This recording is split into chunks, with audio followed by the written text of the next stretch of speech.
화 있을진저 외식하는 서기관들과 바리새인들이여, 너희는 천국문을 사람들 앞에서 닫고 너희도 들어가지 않고 들어가려 하는 자도 들어가지 못하게 하는도다.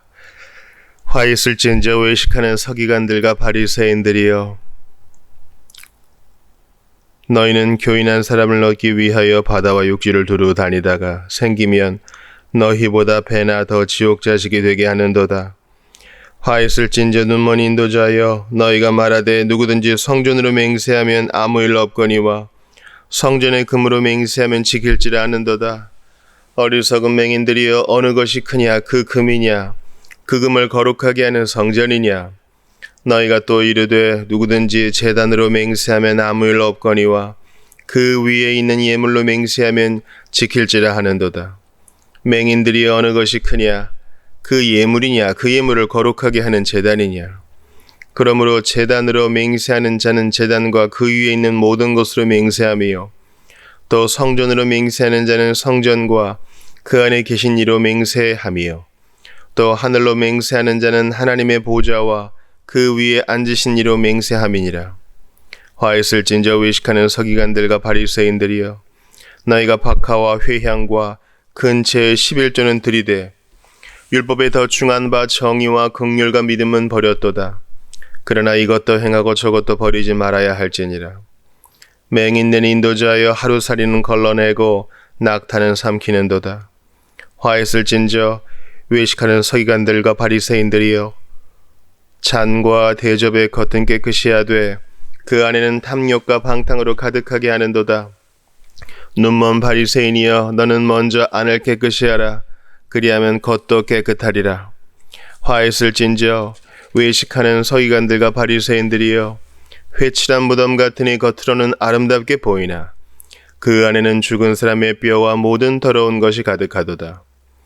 이와 같이 너희도 겉으로는 사람에게 옳게 보이되 안으로는 외식과 불법이 가득하도다. 화 있을진저 외식하는 서기관들과 바리새인들이여, 너희는 선지자들의 무덤을 만들고 의인들의 비석을 꾸미며 이르되 만일 우리가 조상 때에 있었더라면 우리는 그들이 선지자의 피를 흘리는 데 참여하지 아니하였으리라 하니, 그러면 너희가 선지자를 죽인 자의 자손임을 스스로 증명함이로다. 너희가 너희 조상의 분량을 채우라. 뱀들아, 독사의 새끼들아, 너희가 어떻게 지옥의 판결을 피하겠느냐? 그러므로 내가 너희에게 선지자들과 지혜 있는 자들과 서기관들을 보내매 너희가 그 중에서 더러는 죽이거나 십자가에 못 박고 그 중에서 더러는 너희 회당에서 채찍질하고 이 동네에서 저 동네로 따라다니며 박해하리라. 아멘. 하나님의 말씀입니다. 하나님께 감사합니다. 35절과 36절까지 보시죠. 그러므로 의인 아벨의 피로부터 성전과 제단 사이에서 너희가 죽인 바라기아의 아들 사가랴의 피까지 땅에서 흘린 의로운 피가 다 너희에게 돌아가리라. 내가 진실로 너희에게 이르노니 이것이 다 이 세대에 돌아가리라.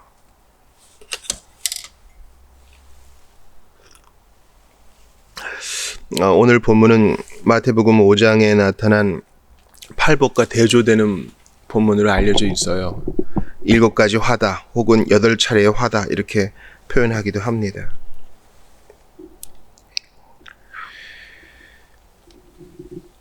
예수님이 그만큼 외식을 싫어하셔요. 화 있을진저 외식하는 서기관들과 바리새인들이요. 이것이 계속 후렴구처럼 나오죠. 외식 얼마나 무서운 말인지요. 위선 얼마나 하나님이 혐오하시는 단어인지요. 그러니까 어떻게 보면은요, 겉으로 악을 행하는 것은 외식과 위선에 비하면 별거 아니란 걸 알 수 있어요. 계속 반복하죠. 매끈한 모습이요. 큰 성 바벨론은요, 매끈해요. 방주를 짓는 것처럼 역청과 진흙으로 방수를 딱 했고 높이 대화성을 쌓았기 때문에 매끈하고 도시적인 아름다움이 있죠. 그러니까 거기에는요, 무슨 온통 다 슬럼의 모습이라든가 온통 다 군사적인 포악함이라든가 그렇게 있지는 않아요. 도시의 미가 있어요. 근데 그 안에는 악독한 창질이 가득한 거죠. 외식과 위선도 마찬가지입니다. 오늘 본문 보니까 외식하는 서기관들과 바리새인들은 겉으로 매끈한 모습을 가지고 있다 그러죠. 겉으로는 경건의 외양을 다 가지고 있지만 경건의 능력은 없어요. 겉으로는 아주 작은 거 다 지켜 행하는데 속에는 하나님 사랑하는 마음이 없어요. 하나님도 사랑하고 이웃도 사랑하는 마음 없고요. 오직 내가 다른 사람들에게 좋게 보이는 거, 다른 사람에게 칭찬 듣는 거, 그것만 있는 거예요. 외식하는 자는, 위선을 떠는 자는 신앙적인 연극 배우입니다. 그러니까 무대에서 내려오면은 그 배가 끝나는 거죠. 마찬가지로 사람들의 시선만 의식해서 그 앞에서 이렇게 기도도 하고 경건 생활도 하는 것처럼 하지만, 하나님을 아는 것처럼 하지만 그 위선의 탈을 벗고 무대에서 내려오면 비신자보다 더 악한 거예요. 아니, 이 사람이 진짜 비신자예요. 이가 바로 적그리스도라는 거예요. 주님께서 아주 엄한 말씀하셔요. 이들을 가지고 33절에 보니까 뱀, 독사의 새끼, 지옥의 판결을 피할 수 없는 자, 이렇게 얘기하니까 마귀와 사탄이 이런 모습이라는 걸 기억하셔야 돼요. 마귀와 그 졸개들인 타락한 천사들, 귀신들이죠. 그들은요, 매끈한 모습으로 나타나요. 세상의 화려함, 세상의 화려함, 또 몸의 매끈함,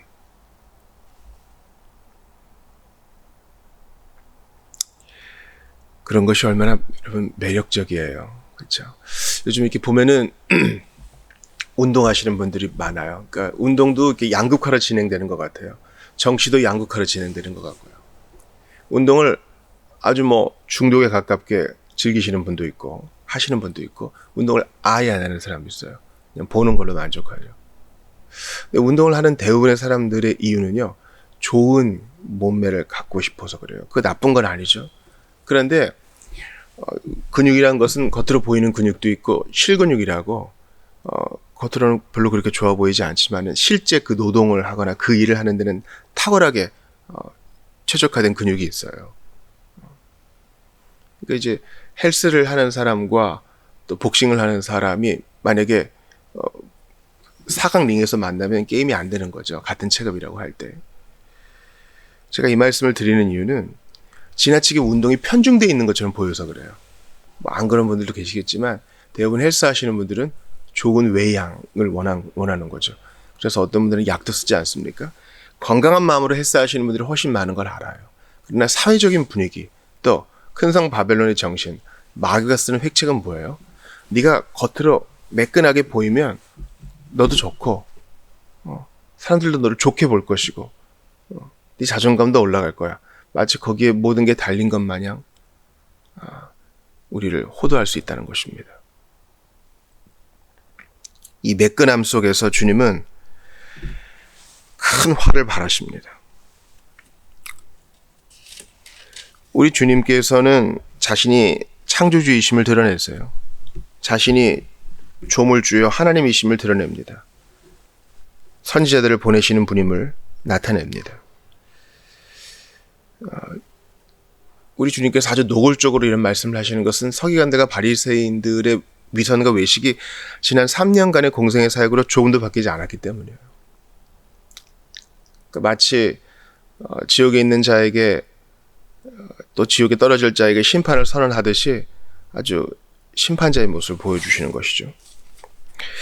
이 여러 차례의 화의 내용을 한번 좀 하나씩 보겠습니다. 13절부터 한번 보면요.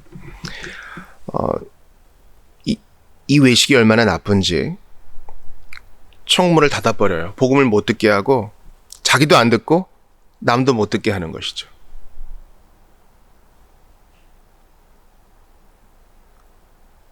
또 그들이 왜 주님의 책망을 들었는가? 잘못된 열심을 불태우고 있는 거예요. 여기서 교인이란 말은 이 바리새인과 서기관들의 도를 따르는 것을 말합니다. 참된 그리스도인을 만드는 것이 아니라 자기들 입맛에 맞는 사람 만들기 위해서 열과 성을 다한다는 거예요. 또 그들의 잘못된 맹세에 대해서 말하죠. 맹세를 막 세분화해요.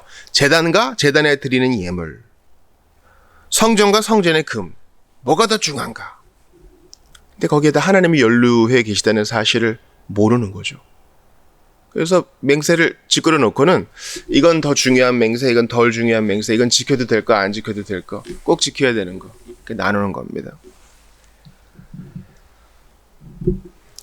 또한 그들의 잘못된 위선은 11조에 대한 것도 있어요. 그러니까 주님이 여기서 11조를 폐하지 않으세요. 이것도 행하고 저것도 버리지 말아야 된다. 즉 11조의 마음, 정의와 긍휼과 믿음도 지키되 겉으로 행하는 것도 이어져야 된다 이렇게 말씀하시지만, 이 바리새인들과 서기관들은 다 채소죠. 박하 회양 근처 이런 자잘한 것을 11조는 다 계산해서 하면서도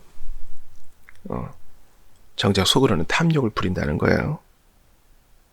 하루살이는 챙기면서도 낙타는 모른 척하는 내로남불이죠.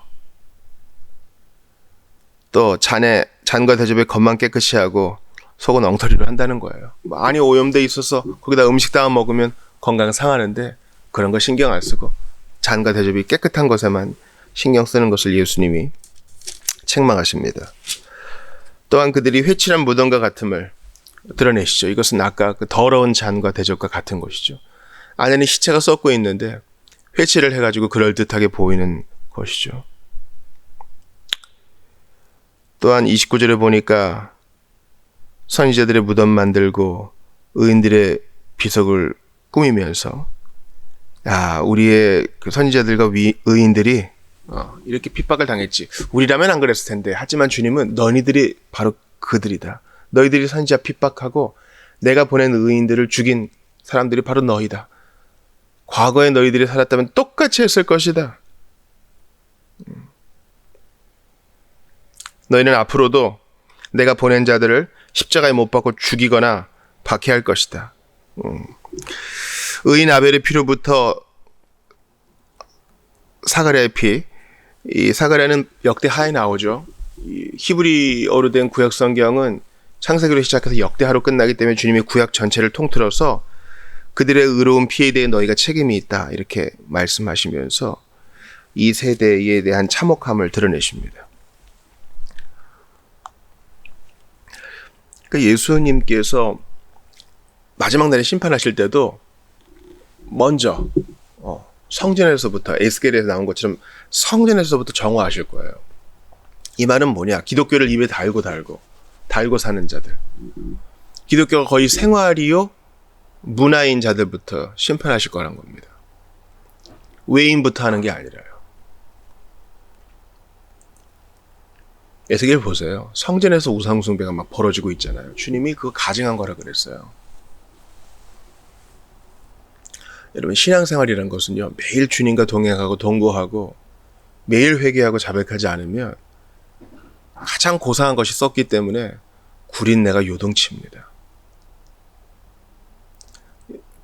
음쓰라 그러죠. 음식물 쓰레기 버리실 때 냄새 좋지 않죠. 그거보다 더한 것입니다.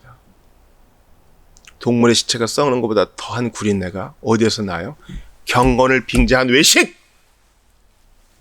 경건을 빙자한 위선. 그러니 차라리 경건의 너스레를 떨지 말고 침묵하는 게 나을 뻔했어요. 사람들이 나를 어떻게 보건 일단 하나님 앞에 해결해야 될 것이 있다 하면서 엎드릴 걸 그랬어요. 참 어리석습니다. 근데 이들은요, 이 외식과 위선에 취했어요. 그리고 자기들이 하는 게 옳은 줄 알아. 여러분 기억하세요. 매일매일 이거 안 하면요, 매 순간 자기를 하나님 앞에 돌아보지 않으면 굳어요. 감각이 없어진다고요. 사람들이 그러죠. 도둑질 한 번이 무섭지 두 번이 무섭냐? 한 번 해보니까 괜찮은 거예요. 이제 감각이 없어지고 굳은 살도 배기고 이제 아무런 양심의 가책도 못 느껴요. 왜 남들 다 아는데 내가 좀 했다고 써니? 이런 식으로 나옵니다. 무서운 거예요. 영적인 일도 마찬가지입니다. 경건도 마찬가지예요. 하나님의 시선을 신경 쓰지 않고 다른 사람의 시선을 신경 쓰고 칭찬 좀 받아보니까 맛이 좋은 거예요. 그리고 결국 드러나는 것은 눈에 보이는 것뿐이더라. 하나님이 뭐 나한테 상 주는 것도 아니고 사람들이 나에게 칭찬 주면 그게 뭐 이 땅에서 주는 내 상급이겠지. 그러면서 거기 취해요. 거기 취한다고요. 어떤 분이 그런 얘기를 하더라고요. 무대에서 퍼포먼스 하는 사람들, 뭐 가수도 그렇고 마술을 하는 사람도 그렇고 많은 관객들 앞에서 뭔가를 선보여주고 그 박수를 먹고 사는 사람들, 그 무대에서의 황홀경이 거의 마약과 같다 이런 얘기 하더라고요.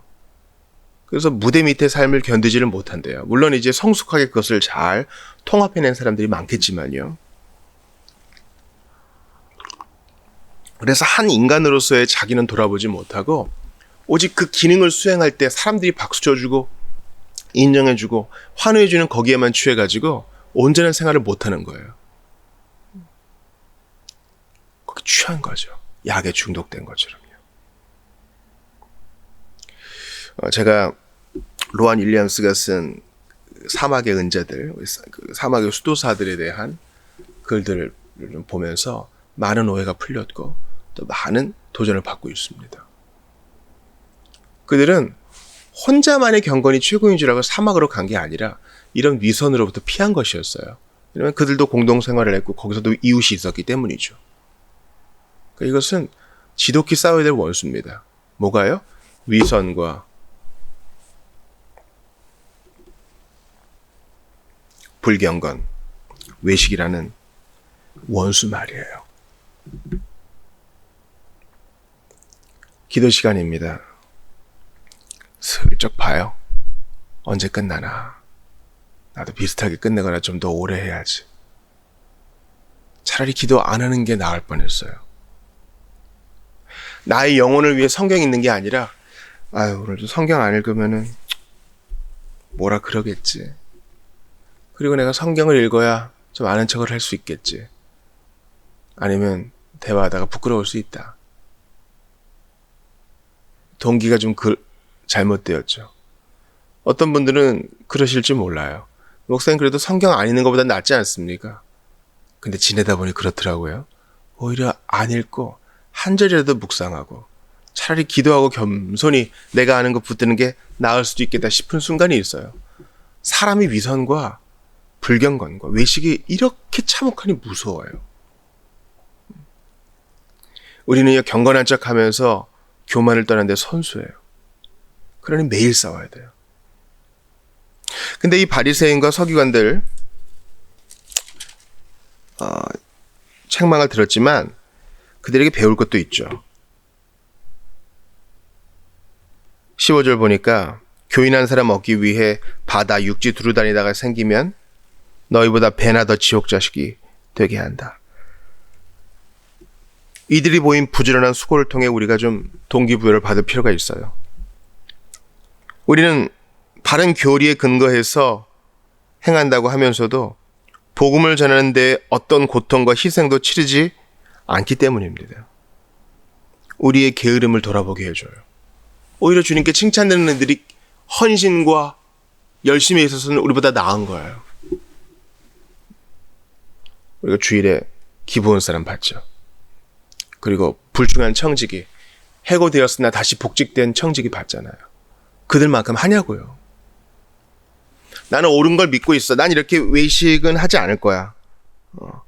난 이렇게 위선은 떨지 않을 거야. 주님, 오늘 새벽 이 강단을 통해서 매일 돌아보고 회개하는 마음이 필요하다 했으므로 저 그렇게 하겠습니다. 근데 그게 바른 열심과 바른 순종으로 나아가지 않는다면 이것도 또 하나의 바리새 주의인 거예요.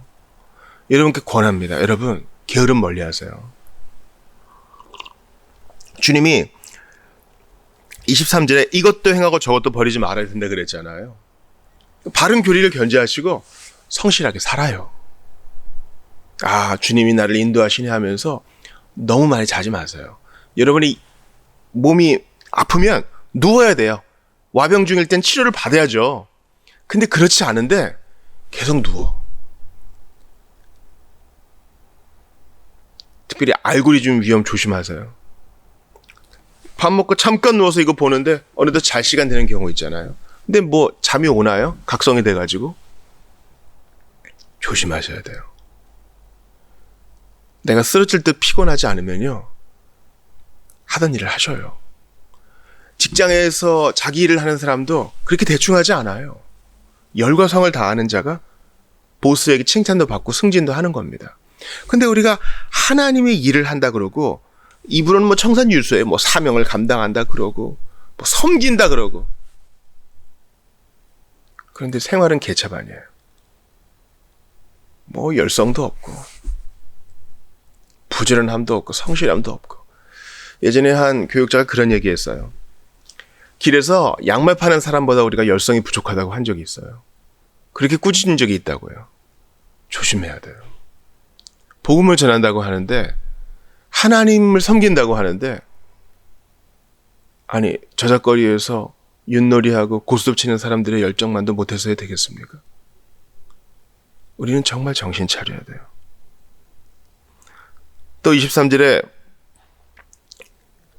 11조에 대해서 이것도 행하고 저것도 버리지 말아야 된다고 했는데, 우리가 정말 그렇게 하냐고요. 아, 주님은 마음을 받아주시면서 내 물질은 내 마음대로 쓰는 거예요. 우린 정신 차려야 돼요. 이 말씀은요, 하하하, 바리새인들과 서기관들 꼴 좋다, 이렇게 끝날 말씀이 아니에요. 내 안에도 바리새주의의 씨와 싹이 있어요. 나는 얼마든지 서기관처럼 주님께 책망받을 수 있어요. 조심해야 돼요. 이들은 이미 나락으로 간 자들이요. 주님께서 이 말씀을 오늘 우리에게 주신 이유는 그거 네 얘기 될 수 있다, 아니 너의 이야기다라고 말씀하신 일 거예요. 여러분 조심하세요. 늘 자기 돌아보세요. 내가 정말 확신이 있는지 돌아보시고, 내가 믿음 안에 있는가 돌아보시고, 끊임없이 자기 반성을 하셔요. 우리 AA 선생님들 자기 반성이란 말 대단히 많이 하는데 신자의 용어여야 돼요. 너희가 어떻게 지옥의 판결을 피하겠느냐, 뱀들아, 독사의 새끼들아. 무서운 말씀이에요. 그러므로 이 무서운 말씀 피하려면 매일 자기를 돌아오며 하나님 말씀에 비추는 자기를 비춰봐야 돼요. 내가 너희에게 선지자들과 지혜 있는 자들과 서기관들을 보내매. 예수님은 이런 분이셔요. 예수님은 부지런히 보내시는데 서기관들과 바리새인들은 부지런히 핍박해요. 우리는 게을르게 참관해. 이래서는 안 돼요. 구원받은 주님의 자녀입니까? 때가 가까워오고 있으니 부지런을 떨세요. 열심히 성경 읽고, 열심히 전도하고, 열심히 살아내고, 직장에서 쓰러질 듯 일하세요. 건강을 돌보지 말란 뜻이 아니에요. 신자의 참된 특징은 부지런함과 열성이에요. 삶을 즐기기도 해야죠. 여유도 가져야죠. 그러나 일할 때는 말이에요, 최선을 다해야 하세요. 여러분, 제가 도전받는 게 있어요. 저희 선생님이 목회하시는 교회 있거든요. 뭐 교회 자체 사정이긴 하겠지만은 이분은 이미 은퇴하신 분인데 열성이 보통이 아니에요. 주일 아침에 장년 교육, 또 성경 공부, 주일 설교, 오후 설교, 또 교리 강좌. 그러니까 그분은 주일에 전도자이기도 하고, 목사이기도 하고, 교리 선생이기도 하고, 상담가이기도 하고 그래요. 야, 어떻게 그렇게 하시나. 그리고 또 새벽 강단 지키시고. 무조건 집회를 많이 하는 게 좋은 건 아니죠. 그러나 그 열성을 생각하면 나는 벌레예요. 나는 너무 누워있는 걸 좋아하고, 나는 너무 먹는 걸 탐하고, 나는 너무 게으름을 즐기고, 그걸 합리화하는데 천재야. 주님이 말씀하세요. 너 바른 걸 믿는데 바르게 사느냐? 오늘 말씀은 바로 이런 나에게 주시는 메시지인 거예요. 네 안에 바리새주의를 태워 없애라. 네 안에 서기관주의를 없애버려라. 안 그러면 너도 독사의 새끼들아 책망받을 수 있느니라. 주여, 바른 열심으로 주님께 반응할 수 있도록 도와주십시오. 나를 늘 돌아보고 회개와 자백의 정신으로 살 수 있도록 도와주십시오. 늘 부족함을 느끼나 십자가 밑에 마음을 토하게 하여 주시옵소서. 기도하며 간구해야 할 것입니다. 주님 앞에 자신을 돌아볼 때, 복음을 새롭게 깨달을 때마다 주님께서 열심을 불타게 하시고 더욱더 주님을 섬길 수 있는 신속한 손과 발을 주실 것입니다. 기억하세요. 바리새주의와 서기관주의는 딴 데 있지 않아요. 화 있을진저는 바로 내가 들을 말일 수 있어요. 그러니 조심합시다. 지옥의 판결을 피하는 것은 남의 얘기가 아니에요. 오늘 우리 영혼을 잘 돌아보고 주님께 범사에 순종하는 우리 모두가 되기를 바랍니다. 오늘 벌써 10월의 마지막 날이잖아요. 새벽에 나오는데 춥더라고요. 겨울이 오고 있어요. 우리의 영혼의 겨울이 언제 올지 알겠습니까? 예수님이 마지막 날이, 심판의 날이 겨울에 오지 않도록 기도하라 그랬잖아요. 준비해야 돼요. 언제 전쟁이 나고 우리가 또 언제 순교자가 될 수 있고 우리가 언제 또 핍박을 당할 수 있을지 몰라요. 교회가 언제 또 환난을 당할 수 있을지 몰라요. 준비해야 돼요. 변증을 위해서도 준비해야 되고 신앙교육을 위해서도 준비해야 되고 좋은 전도자가 되기 위해 준비해야 되고 우리 회사에서 좋은 일꾼이 되기 위해 준비하는 것처럼 말입니다. 사랑하는 성도 여러분, 오늘 이 말씀을 마음에 새기면서 이런 책망 듣지 않는 자 되게 하소서. 바른 열심으로 주님께 반응하게 하시옵소서. 이것도 행하고 저것도 버리지 말게 하시옵소서. 주님 앞에 납작 엎드리는 여러분 되시기를 주의 이름으로 축원합니다.